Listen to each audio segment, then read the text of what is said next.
Vous qui passez sans me voir, sans même me dire bonsoir, les paroles de cette chanson apparaissent parfaitement adaptées à la situation d'une série de modillons sculptés sur l'extérieur de l'église de Courpiac en Gironde.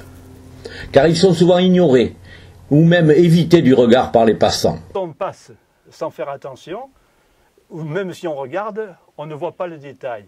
Et ce qui permet de voir le détail, c'est le numérique. Vous faites la photo, vous la développez, vous la regardez sur le grand écran, et là vous voyez le détail. Et les détails sont croustillants, étonnants, renversants. Celui de gauche, c'est un homme qui joue de la vielle, et vous remarquerez qu'entre ses jambes, il a des attributs sexuels masculins bien volumineux. Alors on dit que c'est un iti phallique. Alors iti phallique, c'est du grec itis, c'est droit, et phallus, c'est le pénis en érection.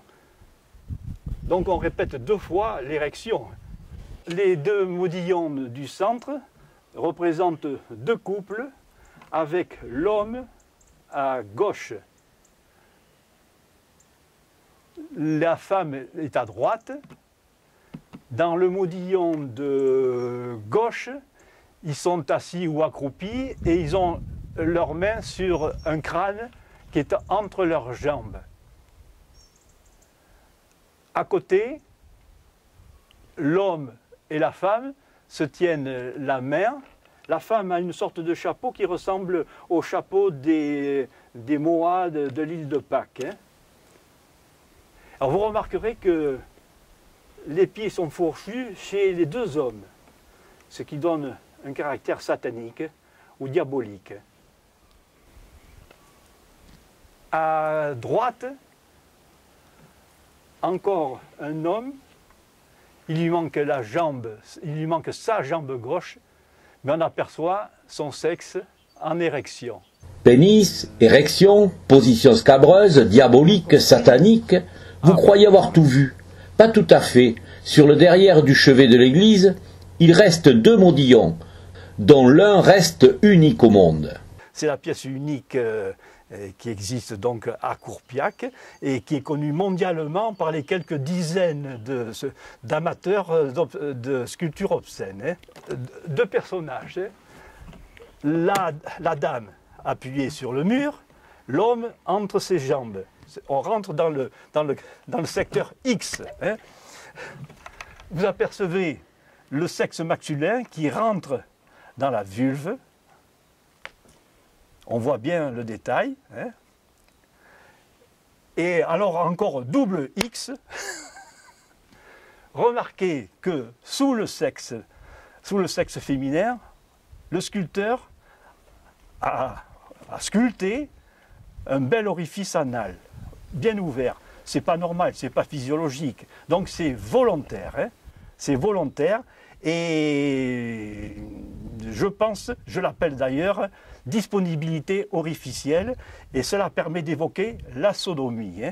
À côté, c'est très intéressant parce que c'est un joueur de flûte qui a un autre personnage assis sur les genoux. Il joue de la flûte. Et on le retrouve, cette sculpture, elle part de la Sauve majeure.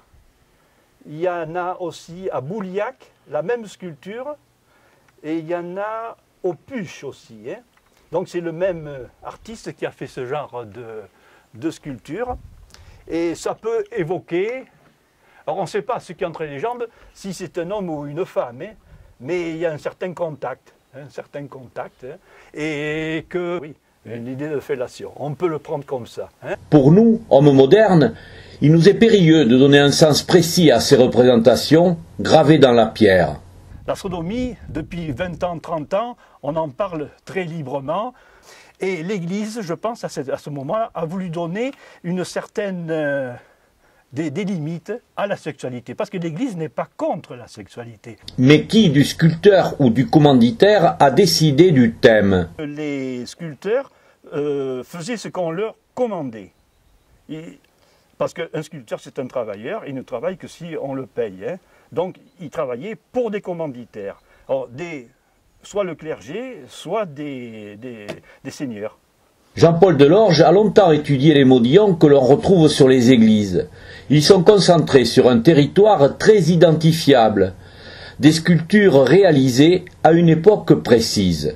Ces modillons ont été faits durant une courte période, probablement en 20 ou 30 ans, au milieu du règne d'Aliénor d'Aquitaine. Et moi j'attache beaucoup d'importance à Aliénor d'Aquitaine parce que c'est une femme qui a été reine de France avec Louis VII et reine d'Angleterre avec Henri II de Plantagenet.